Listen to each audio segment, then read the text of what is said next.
नमस्कार. आजच्या या सविस्तर विश्लेषणात आपण चरक संहितेच्या सिद्धिस्थानातील एका अत्यंत महत्त्वाच्या अध्यायावर लक्ष केंद्रित करणार आहोत. तो म्हणजे उत्तर 32 सिद्धी अध्याय. क्लिनिकल प्रॅक्टिस आणि आयुर्वेदाच्या सखोल अभ्यासासाठी हा विषय खरोखरच खूप महत्त्वाचा आहे. त्यामुळे आपण यातील एकही क्लिनिकल प्रोटोकॉल किंवा यापना बस्तींचा कोणताही संदर्भ सोडणार नाही आहोत. चला तर मग या महत्त्वपूर्ण ज्ञानाच्या विश्लेषणाला लगेच सुरुवात करूया.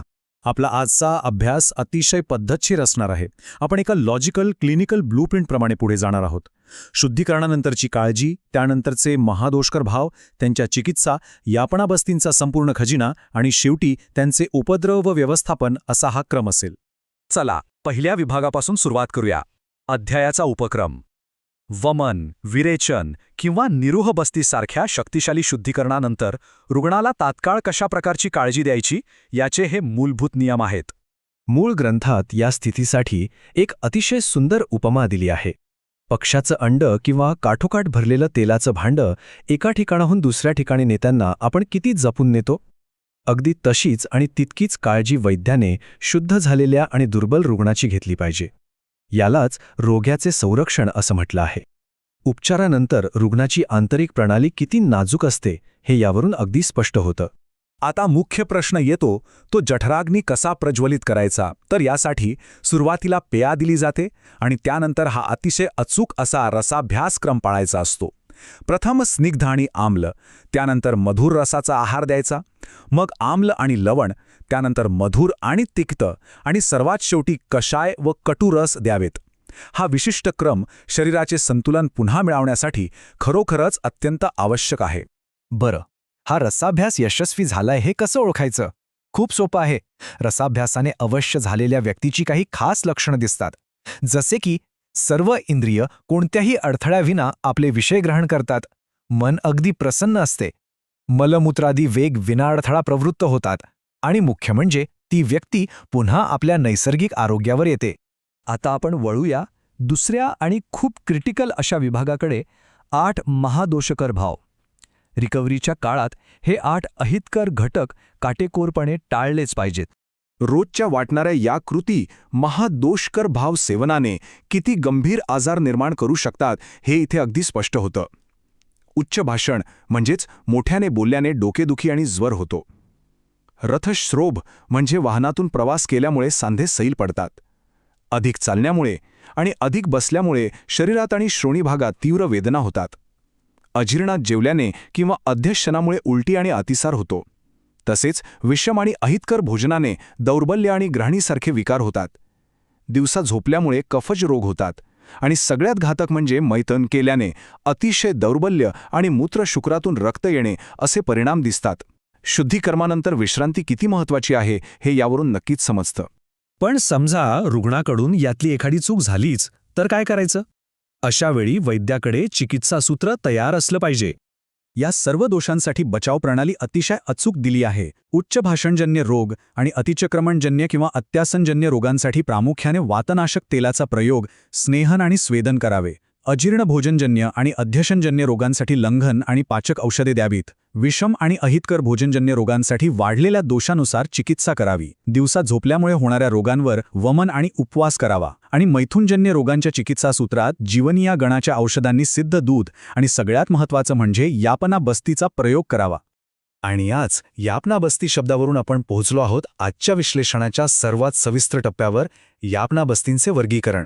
यापना बस्तीची सुरुवातच मुळात एकाच वेळी शरीराचे शोधन आणि पोषण करण्यासाठी झाली आहे. सुरुवात करूया वनस्पतीजन्य यापना बस्तींपासून. मुस्तादी यापना बस्ती हा शुक्रवर्धक असून प्रमेह आणि शूल नष्ट करतो. एरंडमुलादी यापना बस्ती विशेषतः दुर्बल आणि अपत्यप्राप्तीची इच्छा असणाऱ्यांसाठी आहे. हपुषादी यापना बस्ती वात्रक्त आणि क्षीण बुद्धीवर प्रभावी आहे. ह्रस्वपंचमुलादी आणि शालपर्ण्यादी यापना बस्ती हे विषमज्वराने कृश झालेल्या लोकांसाठी अत्यंत उपयुक्त आहेत. आणि स्थिरादी यापना बस्ती हा अत्यंत वाजीकर आणि बल वाढवणारा आहे. प्रत्येक फॉर्म्युला खूप स्पेसिफिक आहे. आता ही बलादी मालिका बघा. प्रथम बलादी यापना बस्ती शीघ्र बल देऊन कास आणि ज्वर बरा करतो. द्वितीय बलादी यापना बस्ती वातप्रकोपाचे रोग आणि हृदयरोग नष्ट करतो. तृतीय बलादी यापना बस्ती सुद्धा वातविकार दूर करून ताकद देतो. आणि चतुर्थी बलादी यापनाबस्ती हा सर्व प्रकारच्या ज्वर रोगांवर अत्यंत प्रभावी आहे. बला वनस्पतीचा वापर करून शरीरातील ज्वर टप्प्याटप्प्याने कसा काढला जातो हे खरंच अद्भुत आहे. कधीकधी शरीरात अत्यंत थकवा किंवा प्रजोत्पादन क्षमतेचा तीव्र ऱ्हास झालेला असतो.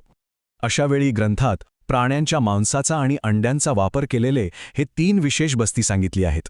तित्तिरादी बस्ती वर्ण आणि वीर्य उत्पन्न करतो. द्विपंचमूलादी बस्ती आणि मयुरादी बस्ती हे अतिस्त्रीसंगामुळे क्षीण झालेली इंद्रिय सुधारतात. गोधानकुलादी बस्ती आघातामुळे झालेल्या क्षतावर उपयुक्त आहे आणि कुर्मादी वृक्ष बस्ती वृद्धांच्या शरीरातही बल उत्पन्न करतो. आपण कोणताही बस्ती सोडणार नाही आहोत. हे उर्वरित प्रगती आपणा बस्ती बघा.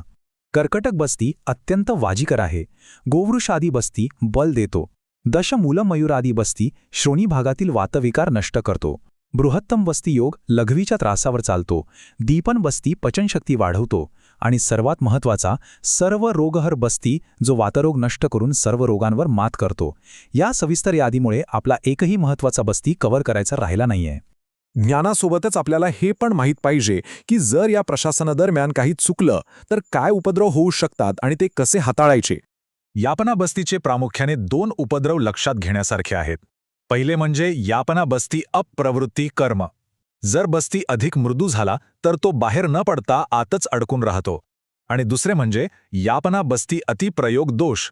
याचा अतिरिक्त वापर केल्यास सूज, अग्निमांद्य, शूल, मूळव्याध, ज्वर आणि अतिसार यांसारखी गंभीर लक्षणे निर्माण होतात. आता यावर उपाय काय आहे? ग्रंथात यापना बस्ती उपद्रवाची चिकित्सा अगदी स्पष्ट दिली आहे. अप्रवृत्ती झाल्यास त्यात गोमूत्र मिसळून तीक्ष्ण निरूह बस्ती द्यावा, जेणेकरून अडकलेला द्रव बाहेर येईल. आणि अतिप्रयोगाचा दोष झाल्यास अरिष्ठ, सिधू आणि अग्नीला प्रदीप्त करणारी चिकित्सा करावी लागते. एक खरा वैद्य नेहमीच अशा पर्यायी उपायांसह सज्ज असतो. हे सगळं सखोल ज्ञान आपण का घेतोय? उपक्रम, आहार, दोष, बस्ती आणि त्यांचे उपद्रव याचा अंतिम उद्दिष्ट काय आहे? हा प्रश्न खरोखरच विचार करण्यासारखा आहे. जर या जटिल क्लिनिकल प्रक्रियेवर प्रभुत्व मिळवून समाजाला आणि रुग्णांना दीर्घायुष्य आणि आरोग्य देता येत असेल तर सखोल ज्ञान मिळवणं हेच करुणेचं सर्वात मोठं रूप नाही का? आपल्या ज्ञानाने साध्य रोगांची चिकित्सा करून लोकांना आरोग्यदान करणं हेच खऱ्या अर्थाने सर्वोत्तम साफल्य आहे. या विश्लेषणातून मिळालेली ही माहिती नक्कीच क्लिनिकल प्रॅक्टिस आणि पुढील अभ्यासासाठी अतिशय उपयुक्त ठरेल अशी आशा आहे. धन्यवाद.